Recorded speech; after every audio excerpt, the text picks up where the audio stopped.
చాలా తక్కువ సమయంలో ఒక విషయం చెప్తాను. ఏంటి అని అంటే క్రిమినల్ ట్రైబల్ యాక్ట్ అని అన్నారు. సరే, ఈ దేశంలో జోగిని వ్యవస్థ అని ఒకటి ఉండేది. ఆంధ్ర జోగిని అబాలిష్మెంట్ ఎప్పుడు జరిగింది? భాస్కర్ రాజు గారే చెప్పాలి. ఇంగ్లీష్ ఎడ్యుకేషన్ యాక్ట్ ఎప్పుడు వచ్చింది? భాస్కర్ రాజు గారే చెప్తారు. ఆస్తి హక్కు శూద్రులకు ఎవరు తీసుకొచ్చారు? ఒకవేళ ఆస్తి హక్కు శూద్రులకు, చదువు హక్కు శూద్రులకు లేకపోతే ఈరోజు భాస్కర్ రాజు గారు ఇక్కడ కూర్చుని రక్షణ టీవీలో మాట్లాడగలిగే వాళ్ళ? ఎవరు తెచ్చారో సమాధానం చెప్పాలి. రైట్ టు ఎడ్యుకేషన్ ఎవరు తీసుకొచ్చారు? ఆయన డాక్టర్ అయ్యారుగా, ఎలా అయ్యారు? ఒక వైద్యుడు, ఒక చోరుడు ఇద్దరు సమానం అని చెప్పేటటువంటి సనాతన ధర్మం ఇక్కడ. రైట్ టు ఎడ్యుకేషన్ ఫర్ శూద్ర అని చెప్పేటటువంటి ఈ యాక్ట్ 1913 ఎక్కడ? ఈ రెండిట్లో దేని వల్ల మీరు డాక్టర్ అయ్యారు? మీరు సమాధానం చెప్పాలి నాకు. స్లేవరీ అబాలిష్మెంట్ యాక్ట్ ఎవరు చేశారు? బ్రాహ్మిన్స్, ఒక వ్యక్తి శూద్రుడు పెళ్లి చేసుకుంటే భార్యను బ్రాహ్మణుడి దగ్గర 3 రాత్రులు పడుకోబెట్టాలా? ఇది మీ సనాతన ధర్మమా? దాన్ని అబాలిష్ చేసింది 1819లో. ఎవరు అబాలిష్ చేశారు? 1830లో హ్యూమన్ సాక్రిఫైస్ అబాలిషన్ యాక్ట్. అంటే మీరు నేను ఈరోజు బ్రతికున్నాము అని అంటే వాళ్ళు చంపకుండా మన తలలు తెగకుండా ఉన్నాను అంటే ఆ రోజు తీసుకొచ్చిన యాక్ట్ కదా. Non discrimination act 1833. Right to sit, శూద్రులకు కూర్చునే హక్కులు లేవండి, బిరుదులు కోసేవాళ్ళు.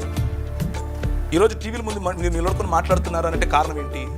ఏ యాక్ట్ కారణంగా? ఈ ట్రైబల్ యాక్ట్ గుర్తొచ్చిందా? అది చేయించింది బ్రాహ్మణ సముదాయం కాదా? నాచ్ కమ్యూనిటీ అన్నటువంటి ఒక కమ్యూనిటీ ఉండేది. మన బడుగు బలహీన వర్గాలకు, దళిత సహోదరులను వాళ్ళు అర్ధనగ్నంగా లేకపోతే పూర్తి నగ్నంగా దేవాలయాల ఎదుట డాన్సులు చేయించేవారు. ఇంతవరకు మన రెడ్డి గారు చెప్పారు అనమాట. అంటే భజన చేసేటటువంటి కళాకారులు ఉన్నారు అని. వీళ్ళను కూడా ఎవరైతే నాచ్ కమ్యూనిటీగా పిలిచారో, దేవదాసి కమ్యూనిటీగా పిలిచారో, జోగిని కమ్యూనిటీగా పిలిచారో వీరిని ఉంపుడు గత్తెలుగా ఒక పక్క చూస్తూ, వీరు పెళ్లిళ్ళు చేసుకోకుండా పిల్లలు కనాలి అని చెబుతూ, కాదు వీళ్ళు కళాకారులు అని పేరు పెట్టి వారి కోసము దాన్ని ఏమంటారు, హైకోర్టులో పిటిషన్ వేస్తే కొట్లాడుతూ ఉంటే ఈ సనాతన ధర్మ సంరక్షకులు వచ్చి ఏమంటారంటే ఇది మా సంస్కృతి అంటారు. ఏదండి మీ సంస్కృతి? మా ఆడవాళ్ళను అర్ధనగ్నంగా చేసి నాట్యం చేయించడం మీ సంస్కృత?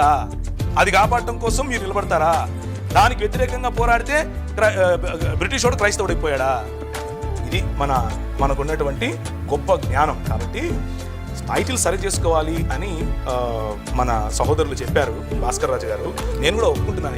ఎందుకు అని అంటే టైటిల్ సరి చేసుకోకపోతే సనాతన ధర్మం చేసింది ఏమీ లేదు అని తెలిసిపోతుంది.